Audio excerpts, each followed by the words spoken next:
aquel tiempo dijo Jesús: en verdad os digo, el que no entra por la puerta en el aprisco de las ovejas, sino que salta por otra parte, ese es ladrón y bandido. Pero el que entra por la puerta es pastor de las ovejas. A éste le abre el guarda y las ovejas atienden a su voz. Y él va llamando por el nombre a sus ovejas y las saca fuera. Cuando ha sacado todas las suyas, camina delante de ellas, y las ovejas lo siguen porque conocen su voz. A un extraño no lo seguirán, sino que huirán de él porque no conocen la voz de los extraños. Jesús les puso esta comparación, pero ellos no entendieron de qué les hablaba. Por eso añadió Jesús: en verdad os digo, yo soy la puerta de las ovejas. Todos los que han venido antes de mí son ladrones y bandidos, pero las ovejas no los escucharon. Yo soy la puerta. Quien entre por mí se salvará y podrá entrar y salir y encontrará pastos. El ladrón no entra sino para robar y matar y hacer estragos. Yo he venido para que tengan vida y la tengan abundante. Palabra del Señor. Gloria a ti, Señor Jesús. Jesús es la puerta, Jesús es el buen pastor. Tenemos que atravesar por esa puerta y seguir al buen pastor. Pero ¿cómo lo vamos a hacer? Si a veces estamos confundidos, si escuchamos otras voces, si las voces que oímos y a las que damos crédito son las voces manipuladas, deliberadamente engañosas de la televisión, de los líderes sociales, de los líderes de opinión, de cualquier famoso que lleva encima 4 divorcios y que ya no sabe qué hacer con su vida, pero cuya opinión es más importante que la del propio Cristo. Tenemos, por lo tanto, un problema. Todos, yo creo que empezando por los sacerdotes, pero desde luego también los laicos, los bautizados, todos los bautizados tenemos un problema. Y es nuestra escasa relación con el Señor. No digo que a una persona que tiene una relación con Cristo sólida y permanente no se la pueda engañar, seguramente también, pero es más difícil. Jesús en el Evangelio de hoy dice que sus ovejas le siguen, dice, porque conocen su voz, y en cambio a un extraño no lo seguirán. Es necesario, por lo tanto, aprender a conocer la voz de Jesús, la voz del pastor, del buen pastor, para distinguirla de la voz de aquellos que, incluso viniendo en nombre del buen pastor, son lobos con piel de oveja. ¿Cómo distinguir la voz del buen pastor de las otras voces, las del mundo o las de los malos pastores? Es lo que en teología se llama el sensus fidei, es decir, ese sentido de la fe que tiene el conjunto del pueblo.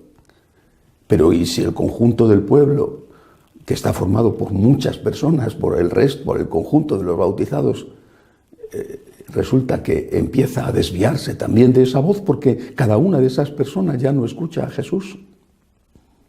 ¿Qué podemos hacer? Cuando en los años recientes se han planteado abiertamente herejías y se han planteado abiertamente errores doctrinales, no digo por parte del Santo Padre, pero sí por parte de algunos pastores, y se siguen planteando y defendiendo, mucha gente, practicantes, católicos practicantes, han dicho, ¿y por qué no? He escuchado a muchos católicos practicantes decir, la Iglesia tiene que modernizarse, la Iglesia tiene que ponerse al día. Eso no solamente lo decían los malos pastores, lo decían también muchos católicos practicantes. Pues claro que sí, la Iglesia tiene que modernizarse, la Iglesia tiene que ponerse al día. ¿Y qué significaba? Ahí está la lista de todo lo que implica ponerse al día, desde aceptar la ideología de género, el aborto, la eutanasia, la comunión para cualquiera y en cualquier circunstancia. Eso es modernizarse y ponerse al día. Y muchos católicos han aceptado eso y lo han defendido. ¿Por qué lo han hecho? Porque no conocen la voz del buen pastor, No saben distinguir la voz de Jesús de la voz de los otros pastores, y cuando se les dice, pero Jesús eso no lo ha permitido, esos mismos católicos dicen, Jesús está anticuado. Ya no saben escuchar la voz de Jesús. Ya hablo incluso, repito, de católicos que van a misa, no digamos ya los que no van. Es natural que los que no van sean fácilmente manipulables. Tenemos que escuchar la voz de Jesús. Es decir, tenemos que hacer más oración. Hablar con Él, escucharle a Él, preguntarle a Él, leer la palabra, tener una buena formación. Hace muchos años, cuando empezaba con los franciscanos de María, me di cuenta de que era fundamental enseñar a rezar, porque no nos habían enseñado. Y fue entonces cuando planteé lo que hoy para nosotros es normal, nuestro método de oración. Es necesario enseñar a rezar y es necesario aprender y querer aprender, porque si no, por mucho que te quieran enseñar, no vas a aprender nunca. ¿Qué es lo primero que nosotros tenemos que decirle a Jesús todos los días, muchas veces al día? Me fío de ti, confío en ti, me fío. Y luego decirle, te quiero, más que a nadie, más que a nadie. Esto es difícil, pero también es difícil decirle que te fías. Es difícil decirle que te fías cuando estás enfermo, cuando eres anciano, cuando no tienes trabajo, cuando estás asustado. Me fío y te quiero. Y después tenemos que decirle que Él es Dios y que por lo tanto le adoramos. Y la adoración significa que Dios, Cristo, está por encima del dinero, de la ambición, de cualquier tipo de placer y también de los partidos políticos. ¿Cuántos católicos han votado y votan a partidos que defienden cosas contrarias abiertamente a su fe? Y sin embargo después no tienen problema en ir a misa o en pertenecer a una cofradía o incluso algunos en ser sacerdotes. Te adoro, Señor, te adoro, te adoro. Tú eres lo primero en mi vida. Por encima de todo estás tú. Y luego dar gracias todos los días. En cuanto dices, Jesús, te doy gracias, inmediatamente te viene una cosa a la cabeza. Después vienen muchas más, pero cada día te viene una. A veces se repite, pero muchas veces es distinta. Te doy gracias por mi familia. Te doy gracias porque tengo trabajo. Te doy gracias porque aunque esto me va mal, esto otro me va bien. ¿Cómo te sana la acción de gracias? ¿Cómo te cura? ¿Cómo te hace rejuvenecer? ¿Cómo te quita de encima cargas? Porque esas cargas que están se equilibran con tantas cosas buenas y buenísimas en las que no te das cuenta porque estás siempre fijándote en lo malo.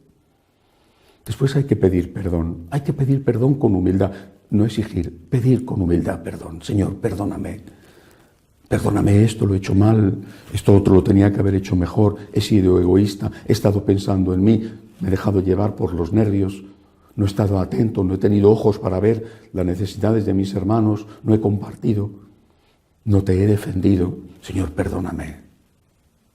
Y luego, Jesús, necesito tu ayuda, ayúdame. Ayúdame a ser santo, a volver a empezar. Ayúdame, Jesús, a ayudar a la gente, a que no tenga un corazón duro.